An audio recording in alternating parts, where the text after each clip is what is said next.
Hi everyone, my name is Jason, and I want to show you real quickly how to build a Google Cloud function that will take a JSON payload, parse it, and then put it into a Neo4j database. All right, let's get started.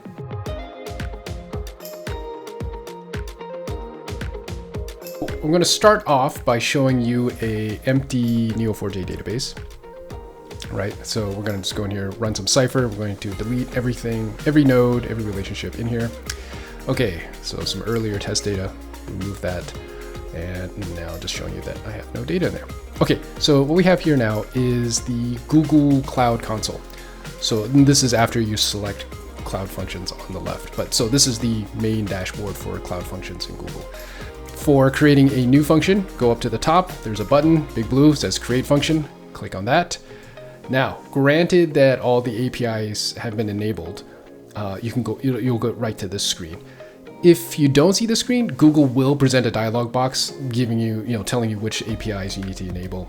Just click them all, and then also enable billing. If billing is not enabled, I don't believe you can get to the screen, or if you can, you will end up getting sort of obscure error messages later. So to get this working, enable all those APIs and also enable billing. Okay, now back to creating a cloud function. For the environment, I use 1st gen. That's just what I'm used to. I'm sure this will work in 2nd gen. I just haven't tested it yet. Central region is fine. All this authentication is fine. Just click save. And down over here in the runtime build connections and securities section, open that and you want to go to the build tab. Now in the build tab, if you go down to the bottom, is where you can add in environment variables. So for our cloud function here, what we're going to do is we're going to put in the Neo4j database credentials here.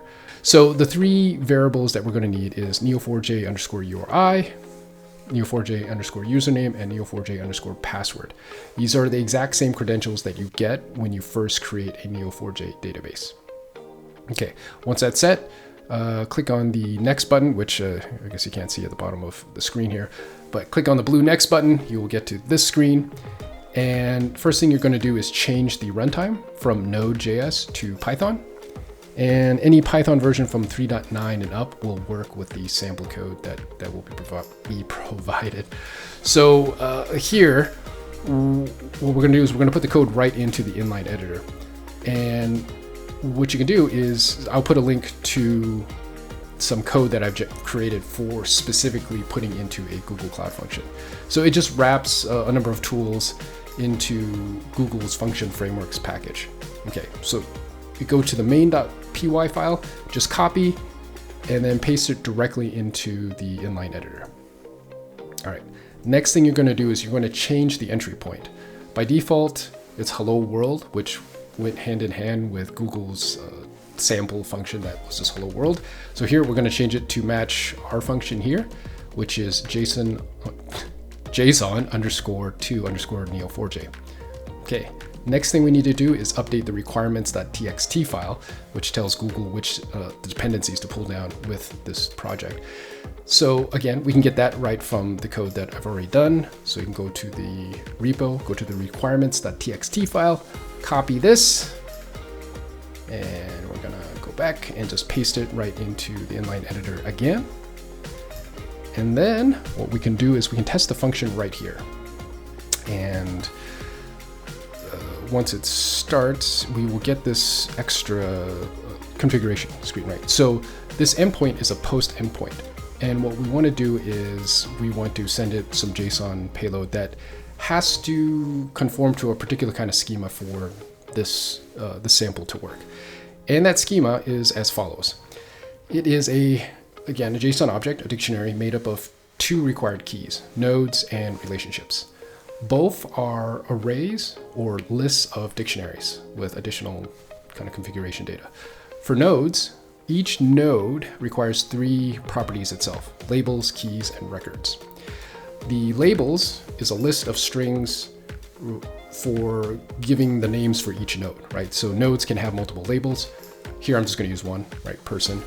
And the key, which is the unique identifier for each node, I'm going to use the PID as the key, right? So now in records, the records is a list of dictionary objects. And each of the key value pairs will be converted to property data for the nodes. So here I need PID because that's what I've designated as my unique identifier. And here I'm just putting a name, right? So here I'm doing Captain Picard as a person. And of course, if we're talking about Captain Picard, of course, we're going to want to talk about starships. So here we'll create another node configuration for starship. Labels, key, we'll change this, we'll call this SID. This is just to demonstrate that you can have different keys for different record types. And again, records, list of objects. And here we'll put SID for the starship ID. And just to be a little confusing, we'll use the same value as the PID, just to show you that it won't get confused later. And then name, of course, Starship Enterprise. Okay, now relationships requires one extra key, and they're slightly different. So relationship requires a type, which is similar to a node label, except relationships only have one name, right, a type, versus nodes, which can have multiple. Okay, the additional keys that are needed is a from node, a to node. Both of those are going to be dictionary configuration objects. And then the last, again, records, which is a list of dictionaries. Again, all the contents of the dictionary will be ported over into the relationship's property data. Okay, so I'm going to start with adding in the information into the records because it should be clearer this way. So we've got a from underscore PID and a to underscore SID key and value pair, which you can imagine what that designates. Basically, this is from which node unique ID to another node unique ID. And we'll add in some extra property. This relationship started at some random start date.